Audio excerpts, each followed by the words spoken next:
Appreciate you being here. It's about 6 o'clock, so we're going to go ahead and get started. I couldn't help myself. Look at that picture right there. All right, look at that right there. Now, I know, I have nothing to do with facilities. I get that. That's right here. But I'll tell you what, we've been rocking and rolling in Canfield. I mean, the last month as our football team has been going through the playoffs has just been crazy fun. We're having pep rallies and recognition assemblies and walkthroughs all across the district. And I was there. I was on the field. And man, was it just energy. I talked on Monday to the folks that were here for a little assembly. The attendance for that game was about 8,000. The most of any of the 7 games, by the way. Okay, 8,000. And I don't know this for a fact, but I'm not a betting man, but if I was, I'd say about 6,000 of those 8,000 were Canfield folk. I mean, it was incredible. And if you were there, you understand what I'm talking about. So it was amazing. So a big thanks to our friends from TDA for giving us some love on that picture right there. I'm not sure who put that together, but thank you. It was awesome. So, all right, so welcome to the high school. This is our 4 of 4 building facility meetings, okay? And I see some familiar faces, so I know some have been all of them, and we appreciate that. So we're going to walk our way kind of through the agenda. We're going to have a building overview, and our building principal, Mr. Mullivan's here to kind of walk us through that. And then Ms. Cheryl from TDA is going to come up, like she's been doing, and talk about the building assessment. I know you have some documents in your hands there that she's going to walk over. And then I want to kind of come back up, just kind of summarize things and talk about what our next steps are moving forward. And then if anybody wants to stick around, we'll take off and give you a tour. Our maintenance guys are here, principals, so they will go from there. So, Mr. Mullivan, come on up here and take it from here. You're starting.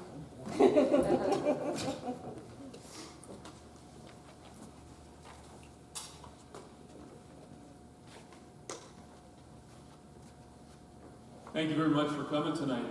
My name is Mike Moldovan. I've been the principal at Canfield. I've been an administrator at Canfield for 22 years. Going back to, I think the first year I was here was the second year of the renovation, which is pretty interesting how far back we go with this. As you can see on the screen here, just some pictures of an overview of some of the buildings and things like that. Use the down arrow. Okay. Sorry. Take a look at this. Just an overview of the high school. We have about 90, I counted 97 staff. We have people coming in all the time, sometimes from the ESC and other places too. But I think 97 or about 100 would be a good idea there. About 725 kids, and that fluctuates also. In other words, it varies very slightly, but it does vary. We have kids come and go and things of that nature. Some kids are at the Career Center and then come back to the high school, but that's a pretty good number. The school was originally built in 1966, and the addition, as I alluded to before, was from 1999, when these additions were built. And I can go through the additions as we walk around. I can show you. The facility you're sitting in right now was added in 1999, this auditorium, which, as you can see, is really a nice, aesthetically pleasing place. It serves us very well. The seating capacity is about 900, so we can put our whole high school in here, which is very, very good. You know, it's a very positive thing. You can see we've had the seats done. We did a lot of aesthetic things, I would say about 8 years ago, where we had it painted, we had some things done with the seats, and we did some nice things, so it's really, really good. What are some of the strengths of the high school? First of all I really believe this is the location. And when we talk about location, we're talking about two things. It's centrally located in the city. It's not right in the middle of the city, but it's certainly pretty close. So anybody in Canfield can access the high school, and the location is really a good place. It's one of the strengths of the building, one of the strengths of the high school in the district. Also, like our athletic fields are right here also. You're going to practice football, you're going to practice soccer, lacrosse. We have a lot of nice facilities right here, so the location is good. Our building security, we've done a lot of upgrades in building security recently, and I think a lot of school districts have done that. Our doors are fobbed, if that makes any sense to you. So our staff will have a fob, which will get them into certain doors. These doors are locked during the course of the day. On each door, we have, if you look at any of our entrance doors, you'll see a red box. And basically, if anybody should leave that door ajar, it makes a noise, and we get somebody there ASAP to get it done. So there are aspects of building security that are very, very good here.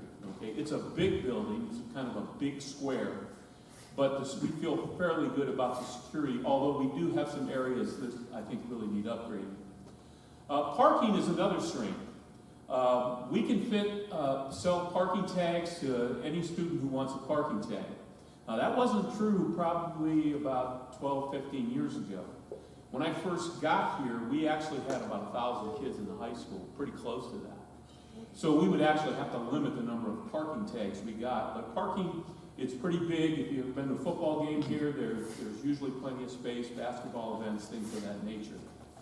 But again, our parking does have a few issues and challenges, which we'll talk about in a little bit. I mentioned our athletic fields. I think they're very, very positive that we use them. Our kids get to practice on one facility. In other words, the school day ends, and boom, they go to their locker rooms, they get dressed, and they're right here.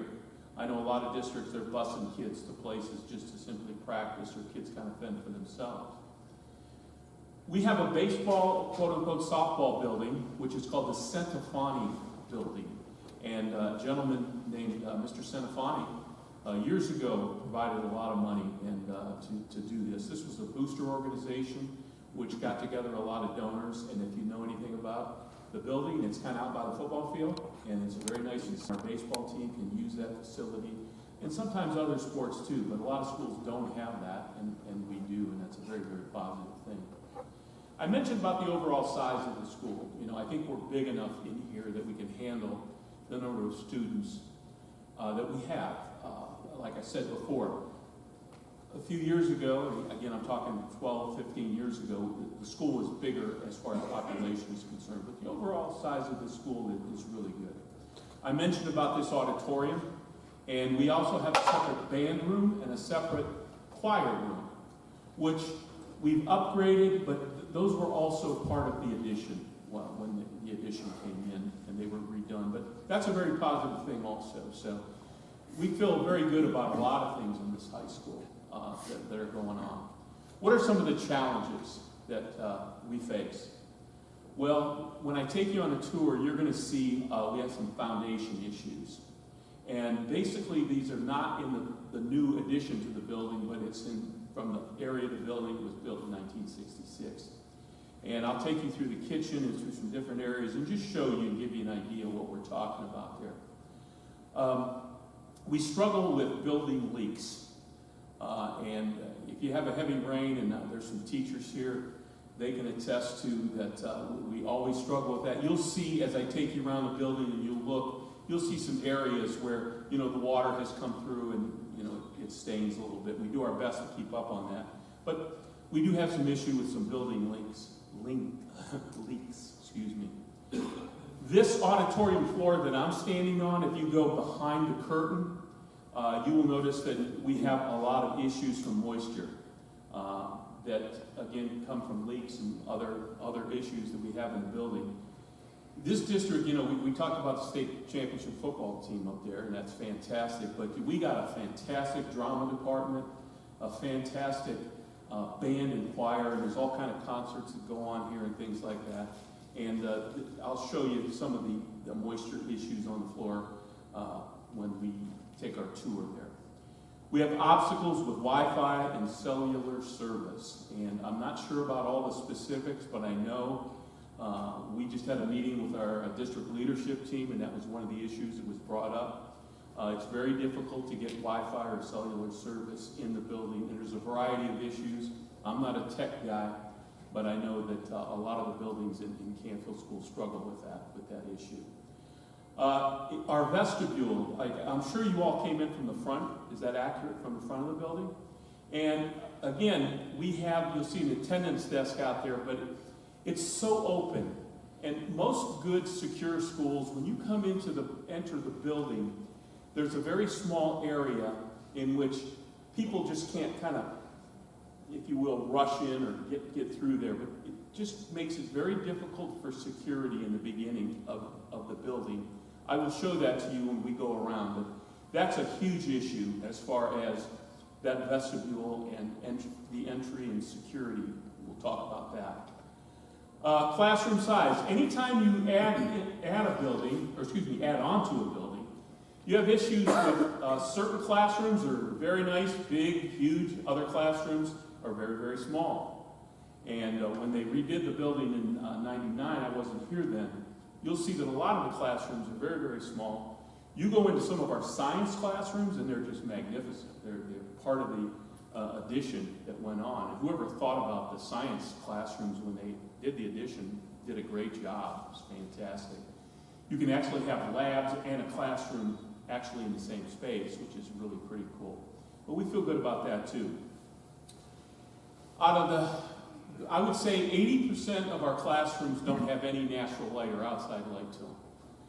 And that's give or take there. I tried to count them up there the other day. And that can be an issue too. A lot of our classrooms really feel closed in. There's no windows, there's nothing like that. You're just kind of like in a cubicle. One of my biggest areas of concern is storage. As we've added programs here, it's very, very difficult to find space to store things. You'll look, we use our gym vestibule to store some of the chairs and the tables and tarps that we use in the gymnasium, things of that nature. So storage is an issue. A lot of our classrooms don't even have closets in them where teachers can store materials or store things. And a lot of that is with the additions that were built on. Our parking lot, it's big, that's for sure.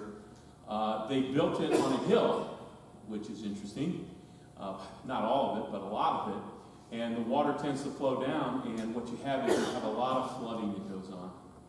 And we'll show you some pictures here of that flooding here as we move through, and you'll see in the teacher's lot and in the student lot in one area, if we get a heavy rain, because of the problems that we have with our drainage systems, which are not sure exactly why that is, but they're antiquated. We have huge problems with flooding in our parking lots. Our parking lot itself has also deteriorated quite a bit too. We're constantly patching, constantly trying to get it done. But one of the reasons why the parking lot deteriorates so quickly is because that standing water that's kind of always there. And then it complicates itself in the winter when you're freezing and you're thawing and freezing and thawing, things of that nature. So that's a pretty good overview of the building. Okay, let's go to the next one here. Sorry there. So you can see on the upper left-hand side, you see the roof leaks and it causes damage there. You can see this. It's pretty prevalent throughout the building. That next picture in the middle there is the vestibule, which I was talking about, which is, again, it's a great space, but it certainly lends some concerns with security and people coming into the building. And again, as I said, most schools that you go into, they don't have that big, huge open space right at the beginning. We don't have anybody there. Usually they're funneled into an office area where we can check out who's coming in. Our heating, air conditioning system, our boilers there, and I know some of our maintenance people are here. They might be able to answer questions that you might have. But they're pretty old. They're a boiler. I can even take you in there and you can take a look at it real quick and look at the boiler room. I'm not an HVAC expert or anything like that, but it's a pretty antiquated system that you have there. You'll see in the lower left, it says wall movement occurring in several locations. You see our walls kind of separating, foundation separates. And this is basically in one area.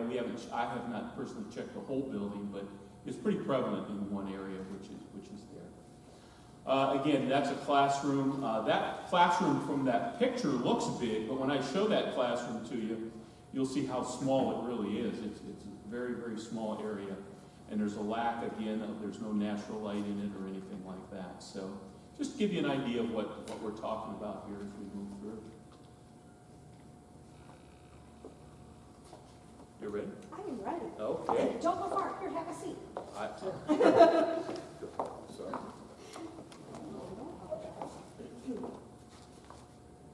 Let's stay close. I'm right here. All right. Okay. Okay, so the focus tonight, Michael just outlined some of the information that's already in the Ohio Facilities Construction Commission's assessment report. And the point of tonight really is to give you a high-level summary of that document. Just want to briefly describe, for the people who haven't been at the previous meetings, the methodology behind this report and its purpose and intent. There was a table out front with several documents on it. On that was the actual assessment report. It's a 52-page report. It's very challenging and difficult to navigate through, so we're going to summarize it tonight. But the intent of it is to identify the scope and the cost, the age and condition of all the building components that make up the school and the site. And it's evaluated based on Ohio School Design standards. And that scope is outlined to give us an accurate renovation cost.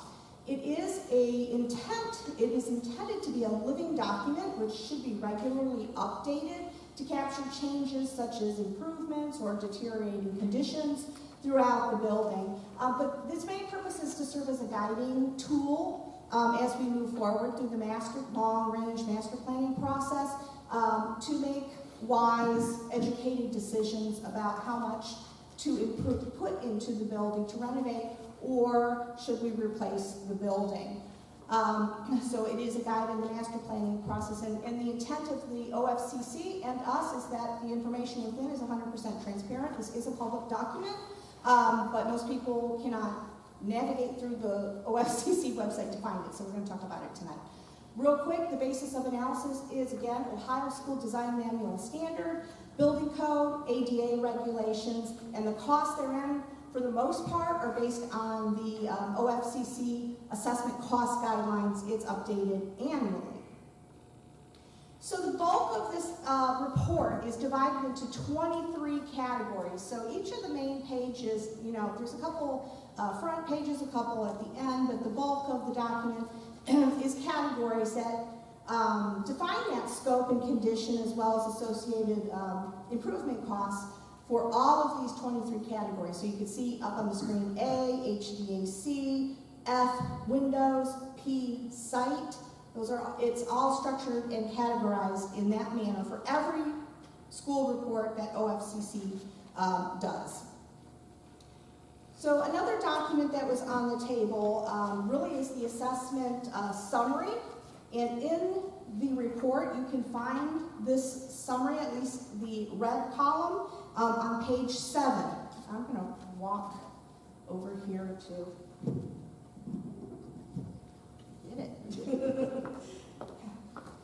So the last screen, I said the 23 checkpoints. You can see that in the column here on the left, all those A through W items. And when we go over here to the very right in red, that's the current cost, which is in that assessment report, for all the A through W items. So again, I pointed out A, HVAC, we go down a little to F windows, P site, all of those are there.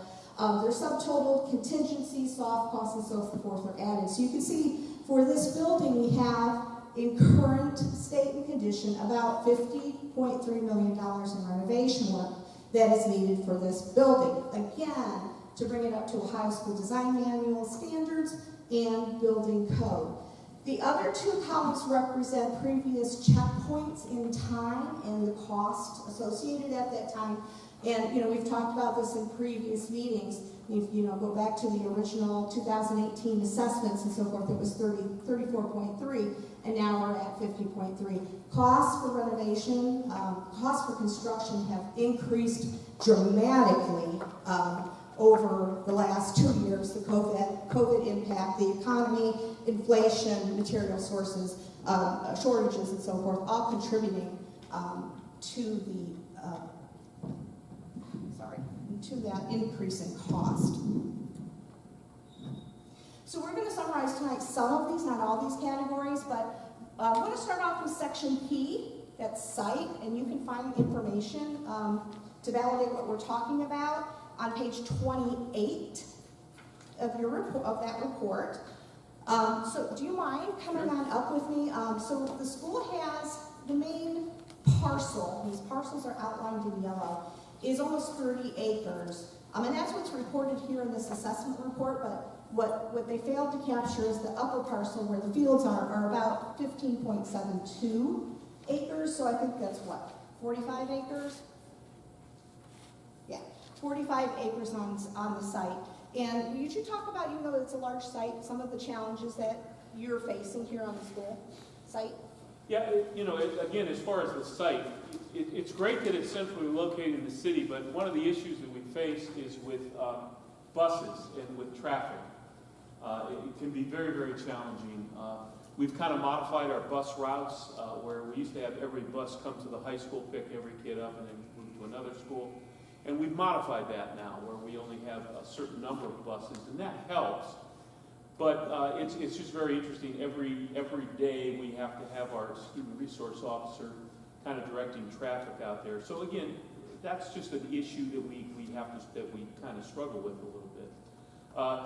As far as we talk a lot about moisture, and we talk a lot about drainage and things of that nature. And again, if you're top of 224 on a hill coming down from Grinders, that's a slope, and it kind of slopes. And even our property kind of slopes, if you will. You got the top of the parking lot there, and then it kind of slopes down into the high school. And then behind the high school, you're sloping down to other areas, and it does cause us some issues with that. But those are some of the challenges that we face. Thank you. So here's some site angle pictures from different perspectives, but again, as Michael stated, there are some slight slopes on the site. The site is 45 acres, pretty much open, limited tree landscaping around the perimeter, very suitable for outdoor learning. All of your sites, if you've been to all of the meetings that we've held, are just great sites for outdoor learning. And this site actually exceeds the design manual recommendations based on your student enrollment. So they would recommend 42 acres at a minimum, and we have 45 here, so that is a plus. Here's a picture that, go ahead. So if you look there and you can see the parking lot, that's the student parking lot with a heavy rain. I think that's a student parking lot with a heavy rain. And you can see when our kids were let out of school to leave, you're ankle deep in water in a lot of areas, which again is a huge problem. The lower left there, you can see that our pavement in our parking lot, and those are the visitor spots right along the front of the parking lot. There's a lot of challenges with it's because it's underwater and it freezes and whatnot. The drainage is not there. We have a lot of problems with tons of holes and things like that. We're constantly spending money to do that. And the lower right-hand corner there is that's the front of the school, goes into the teachers, kind of what we call the teachers parking lot also. And there's traffic issues with that in the morning, especially with people dropping off, coming in, and that can be a challenge too. Yep.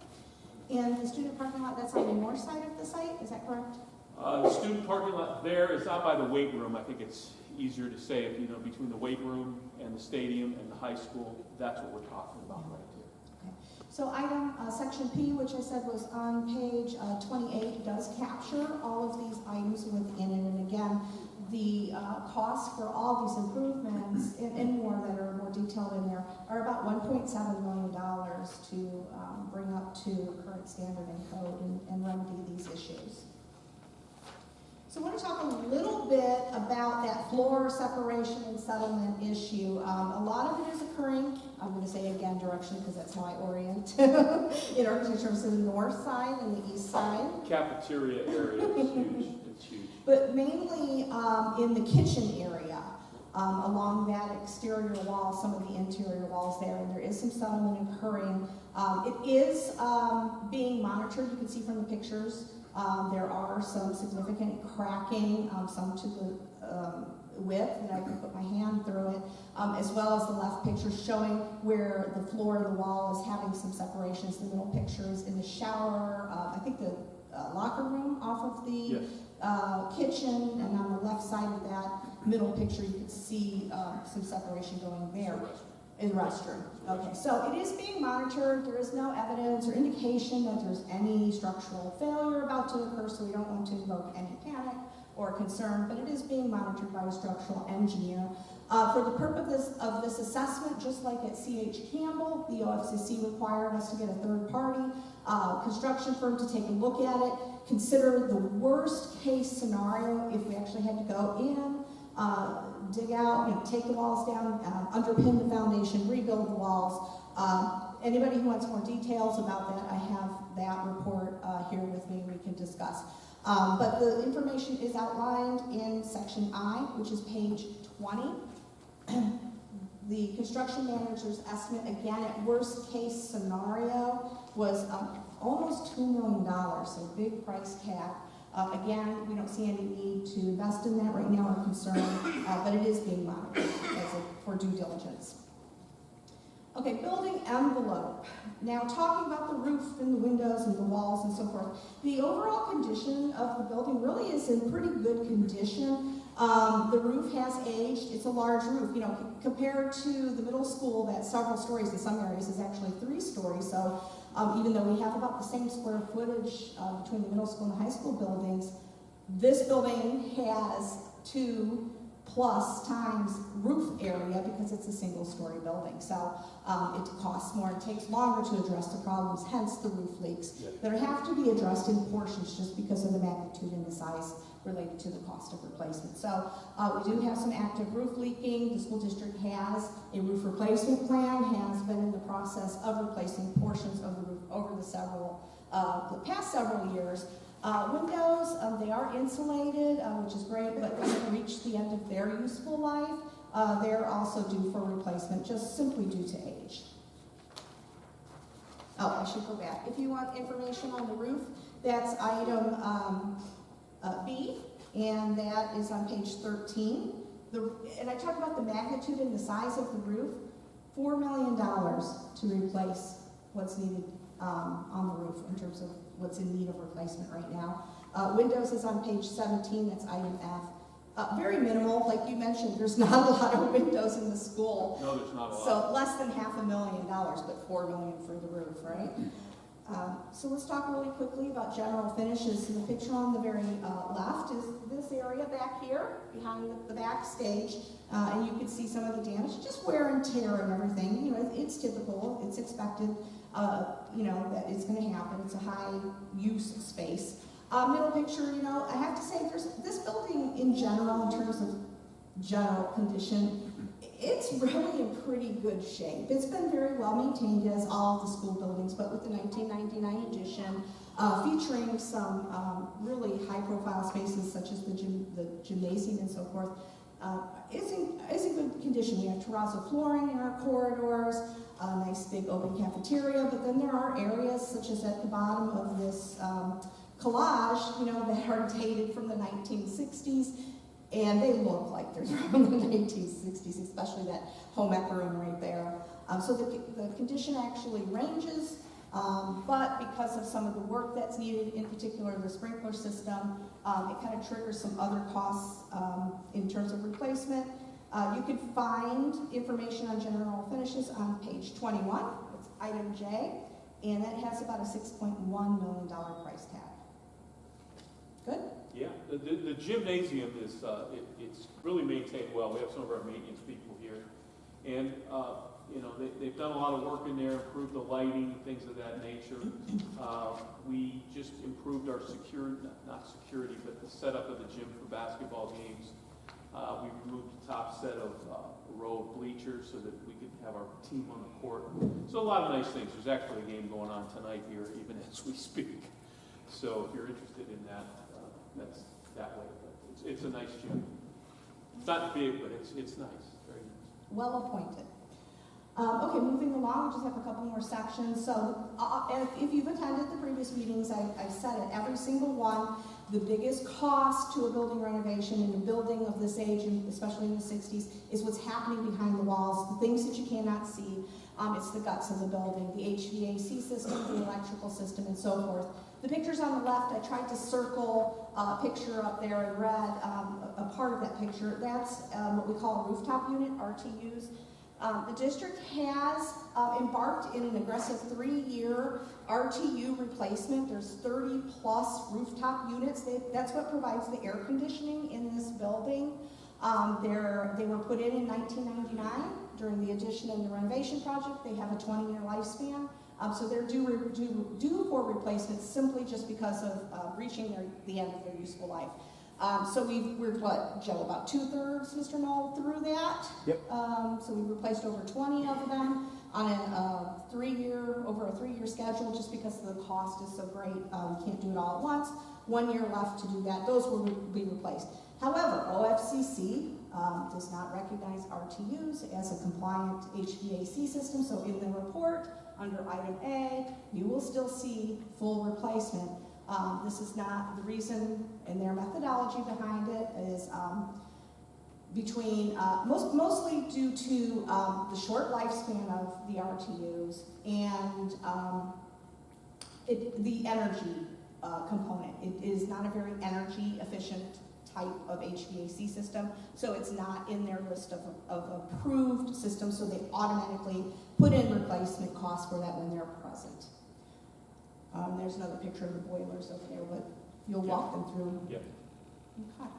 I think we have 2 or 3 more. ADA accessibility. Single-story building. For the most part, I think this is probably the most ADA-friendly building in the district. Many improvements have been made over the years via ramps, restroom improvements and replacements for the fixtures. The picture on the very right, you can see that blue pad, which has kind of got the paint peeling, but that's a handicap signal. So you push the button, the door opens, provides hands-free opening of the door for wheelchair-bound users. And even the picture on the bottom right is what it's showing is the main entrance is on grade. However, there are some ADA barriers present. The picture on the very left shows the shower room, which kids don't use, so hey, but we got to put it in there. You see that threshold right there. It's raised, so a student in a wheelchair could not access that shower room if need be. So information about ADA, I did not write it down. It's item O in the report, and it comes right after P, obviously. I'll get the page for you. If anybody needs that in the report, I can get that for you. And then, lastly,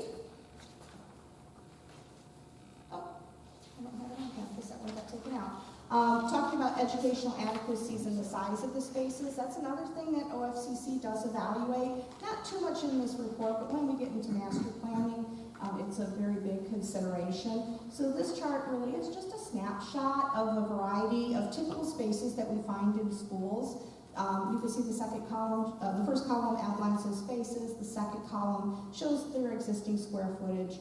The middle column is the recommended square footage based on the Ohio School Design Manual, and it's always based on student enrollment, so if the school enrollment changes, these recommendations can change for certain spaces. And then the delta, the difference between the two. Anything in red shows some deficiencies, anything in green with the plus sign shows surpluses, and really overall, this school does have pretty ample space, with the exception of some select areas that aren't right-sized.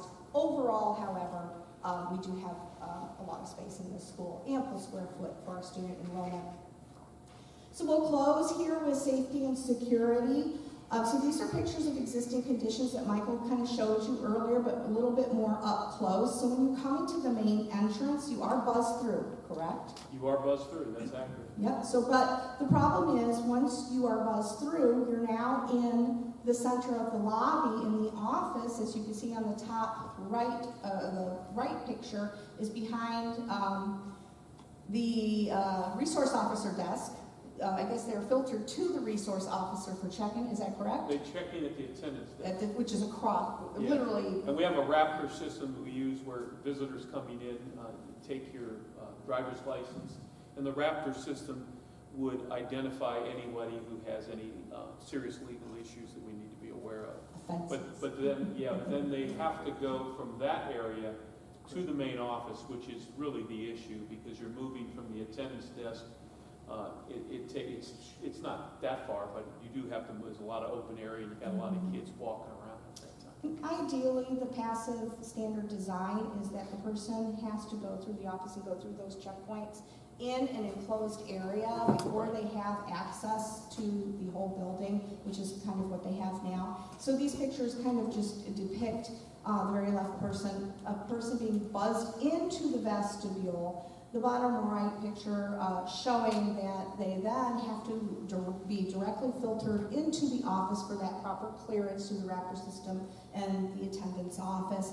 And then the top right picture shows, them, they're in the office and then they are then released through the doors to the building and cleared for their destination. All right. All right.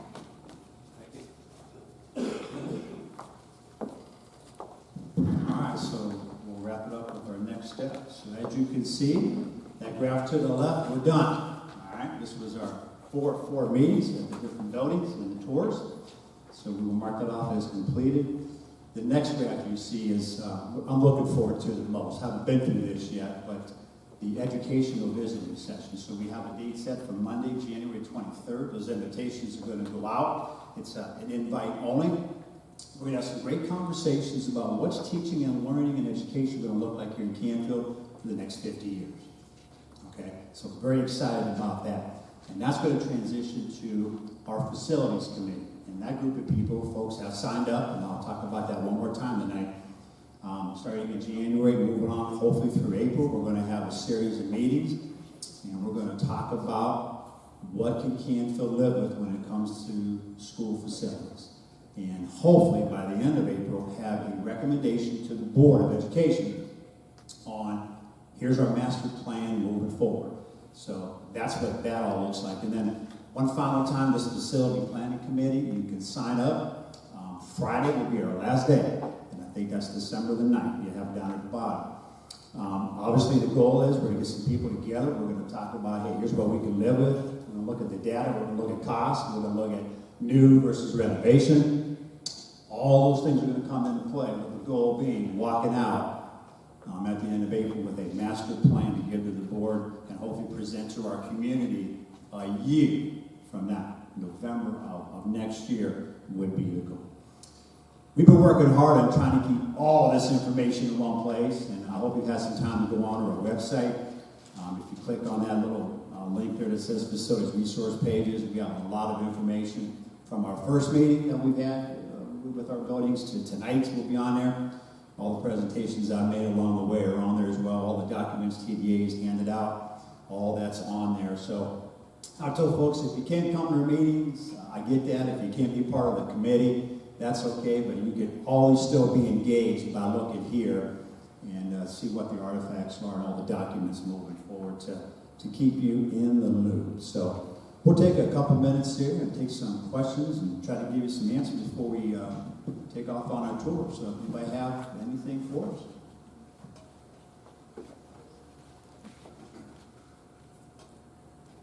Mr. Bello. Is it true that when this building was built, it was built with the intention or the capabilities of being a two-story building? That's a great question. I've heard this numerous times. If I hear the question, probably should have been back. Was this building constructed in the 60s for a second floor? That answer is absolutely not. Okay, it was not built for a second floor. We have some people weigh in on that. So the first thing is the blueprints, the original prints, which we found, if it was built for a second floor, it would have noted that on there. So we had some engineers and architects take a look at that, and that wasn't on there. And I said, well, okay, maybe someone made a mistake and just didn't put them on. Well, we had some engineers and architects look at some other things as well. One of them being a roof dead load a roof line load, and a roof joint spacing. None of those numbers are adequate right now for a second floor in this high school. So that's a great question. Anybody else? Yes? Just curious why a second floor would be an issue if it's been stated that there's enough room in this building as a single story.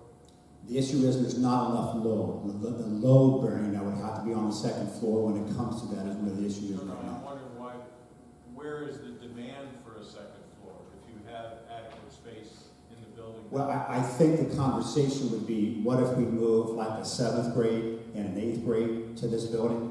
I think is some of the thought process behind that. What if we brought like 800 extra kids in? How can we accommodate that?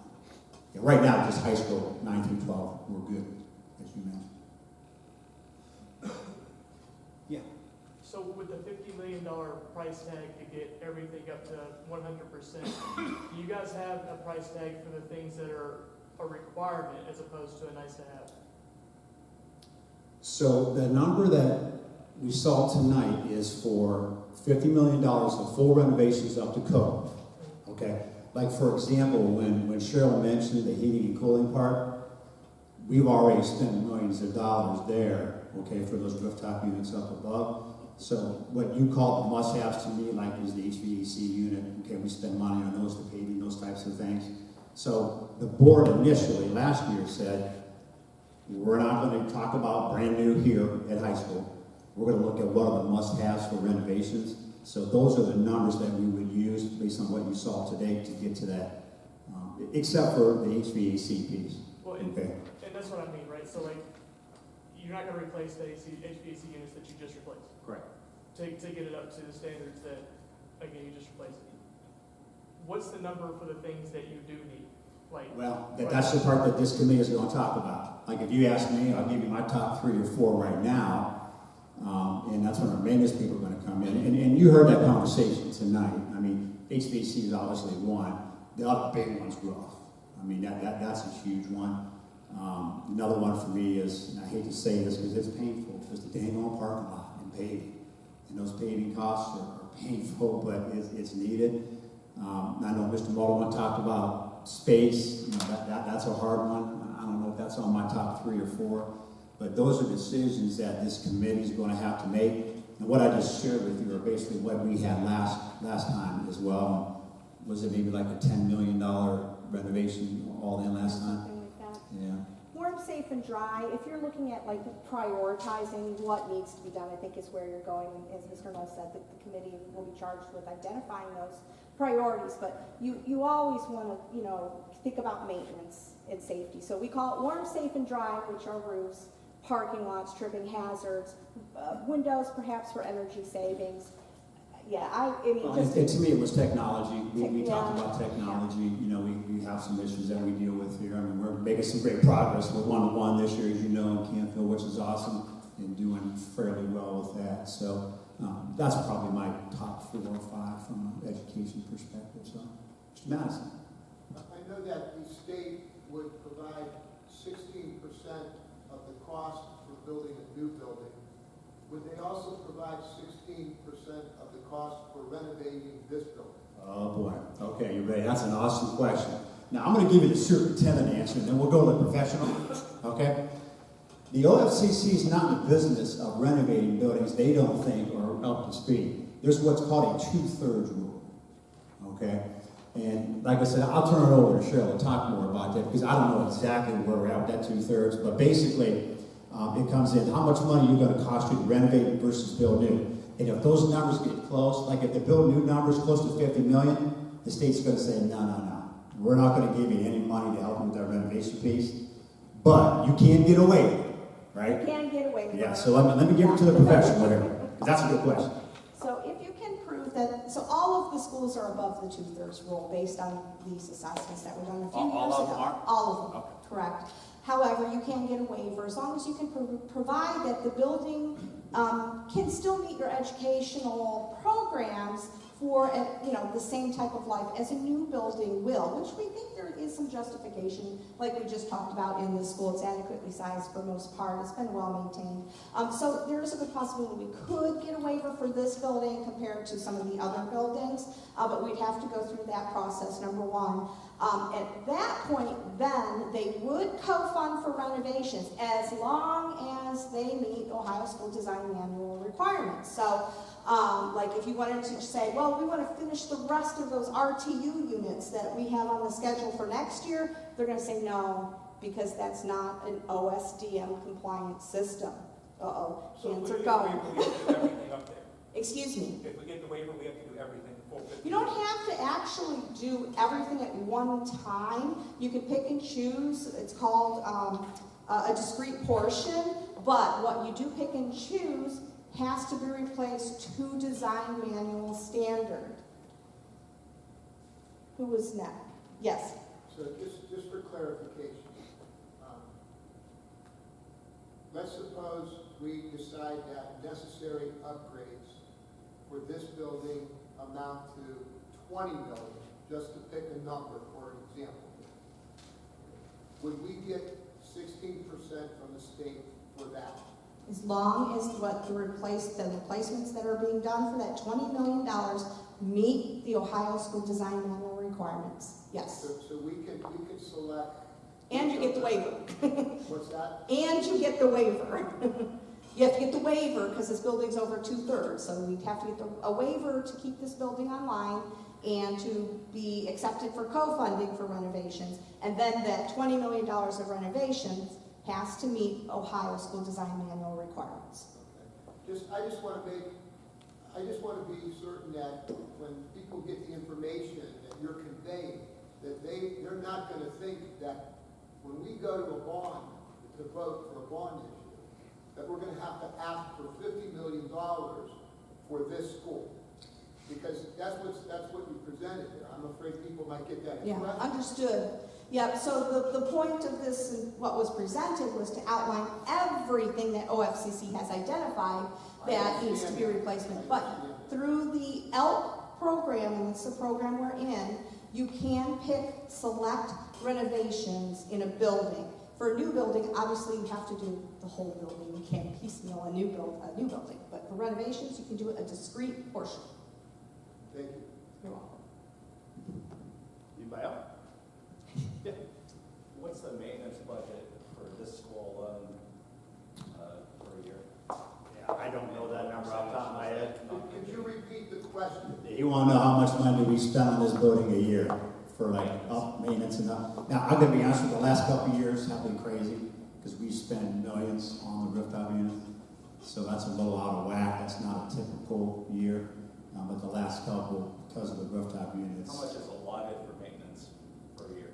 We have $607,000 in our PI fund.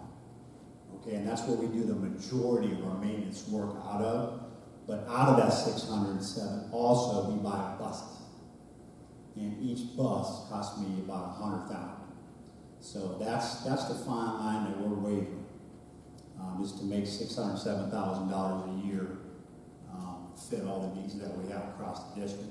Because we have 4 school buildings, as you know, but we also have athletic buildings, weight rooms, maintenance room, we have a bus garage, and so there's a lot that's 600. Is that just 600 for this building? No, 607 comes in every year in our PI fund. And we have to decide what topics to build off, use that 607,000 to assist in all those buildings that I just mentioned, not just this one. Some are more needy than others, to be honest with you. Like the middle school growth over the last couple of years have been painful. We spent a lot of money on that as well. Rooftop units have been the big one here. Roofs are going to be on the radar here at the high school, one way or the other. Whether we get a bond issue passed or not, we're going to have to address those as well. Those are some of the big ticket items. Yeah. Is there an actual facilities maintenance plan, or are we being more reactive than proactive to this? Yeah, right now we don't have a plan up and running here in the district. We talked about that before in other meetings. It's just this is my third year being here, and we just kind of sat down with my maintenance crew and said, okay, what do we got? What are our needs? What's coming down the pipe? And these rooftop units, they were all installed at the same year, which means they're all kind of going down at the same time, which hasn't been pleasant. But that's what we've been dealing with. And one nice thing about, if we do get in an OFCC project, we're required, correct me if I'm wrong, but we're required to set money aside. It's $500,000, depending on how big of a project we have. And those dollars have to go into account, and they have to be put in there and saved up for when, whether it's 15, 20, 30 years down the road, some of these end-of-life things are going to need replaced. So that's one nice thing about getting into their project, and that's a requirement. It is. I mean, it's good business anyway, to be honest with you, even if it wasn't required. But in this project, it is. That's a good question. Mr. Stacy? I know that, there's some contingency percentages built into the total cost, maybe like 23%. If, I'm asking because I'm curious about this and I don't know. Let's suppose we make a proposal and for a bond issue for $80 million for whatever we decide on. And it goes through, the voters okay it, and then construction costs end up being $70 million. We're under budget. Yeah. Woo! Let's get this one off, because that's an awesome problem to have. What happens? There you go. Good question. I didn't hear all of it. I think I understood the gist of it. Let's say we pass a bond for 80, it only cost us 70. We're under budget. What happens? So you could do two things. You could spend that money on other enhancements that you would like to do in the building that weren't necessarily in the original plan, or you don't have to issue that amount in the bonds, and it reduces the maturity of the bond length. Would there be any benefit to the taxpayer? To reduce the maturity, Yep. yes, of the, so let's say we did that 80 million and it was 37 years, and we saved 10 million, maybe that equates to now the bond maturity length only being, I'm making up numbers, okay, maybe 35 years instead of 37, so that's the savings to the taxpayers, yes. So on the end of it, you pay off the loan quick. Correct. Mm-hmm. Yep. And I think, there's legal stipulations on how that scenario would play out. You can't just, I'm not just making it up like, well, you could do this or that. There are only so many options, and those are two of them. I don't know how many additional scenarios there And are. we have people that do that work for a living. Okay, we hire those people to help us make those decisions moving forward too. Yeah. If we happen to take any of this state money for any projects, does that affect enrollment, or will that affect Campfield's open enrollment? Will that force them to do that?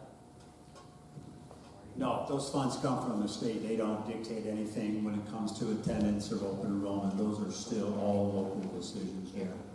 They basically come in and play with this document on how things have to look for their code, but not enrollment or local decisions like that. Okay. Anybody else? Yeah. You're not obligated to take the state money, are you, if you decide not to follow the standard? Nope. You know what's nice about this? We could ride this pony all the way to the finish line and tell the OFCC, thank you for all the work. And they're doing a lot of work for me. I know you guys don't see it, but all these documents and all these charts that come up, they're doing a ton of work. But at the end of the day, I can say, you know what, thank you, Mr. Penisall, appreciate you, good luck in retirement, but we're moving on without you. And then we're responsible for 100% of that bill. Anybody else? Yes. I was curious about the $400,000 in grant money for safety upgrades. How is that going to be used, and how does that mesh with renovation and rebuilding plans? Oh, that's awesome. You got my Tuesday with Mr. Knoll, didn't you? Yeah, you're awesome. Yeah, so kudos to Mr. Vito, representative over here, my SROs. We just got $400,000 of safety grant money, $100,000 per building. So, for example, let's say we used $100,000 in this building in one of the areas that's on this chart. That money would come off. Okay, I mean, that's to the plus for us. So specifically, like in this building, one thing that just really bothers me, I'm going to be very honest with you, is our PA system. It's bad. And we can use those dollars for the PA system, right? And I want to jump ahead of ourselves here. That's correct. We haven't had a 100% conversation on this yet, but I've kind of earmarked a few things in my mind of what I'd like to see. So specifically in here, it's going to be that PA system. And I'll be honest with you folks, one way or another, that vestibule is going to be worked on. I walk in there almost every day, and I just can't deal with that. I can't. We're going to get that rectified. It's either going to be through a pond levy, and I've already got these guys already working on something for me. And it's going to be costly. I know that's coming, but we have got to rectify that. I don't think we can use our money to do that in this grant. We're going to try to be creative if we can, but I'm not 100% sure yet. But those are two big ones that I'd like to see done here at the high school. At the middle school meeting, it was mentioned, like the PA system was mentioned there as well. It was also mentioned at the meeting that like the building itself, like the age of it, how it was built, that sort of thing, was kind of restricting some of these improvements. Like he had mentioned, like he'd like to see, Mr. Rubin mentioned about like more cameras than he wanted, than he can, and then I think maybe he said some things were out of the code, and then he mentioned PA issues and like an example of some how it didn't get to like the nurses area. Or my office doesn't get to me either. With like those dollars going to different things, like does the building itself present some of that? Like I'm wondering, like The middle school specific, there's a lot of building limitations. Is there issues with this one as well, or can this one get up to? We got better options here at the high school. The issue with the high school, as far as the PA is concerned, when they add on, it creates difficulty for getting the wiring in certain places. Plus, like we actually have classes out in our weight room. We have classes which are out in that Senefani building, the baseball facility. So you have those challenges also as far as PA system. Like if there would be an emergency, we have systems in place to try to that we're successful at in informing those people that there is an issue and that they need to do X, Y, or Z. But it's a challenge. It's been a challenge to do that. But we have accomplished that, but it can be very difficult. Well, you've been a great audience. We appreciate you coming, and hope you learned a little something new about the high school with our discussion. And we're going to load up the tour bus here. We're ready to go. Yeah, we're ready. Mr. Mullivan will meet you right outside there. I think. You know what we'd like to do, if we could, since we're here, and I want to start here, we kind of map something out for you. And if you guys want to come down here, we're going to go up these steps, and I'm going to take you behind the stage just to show you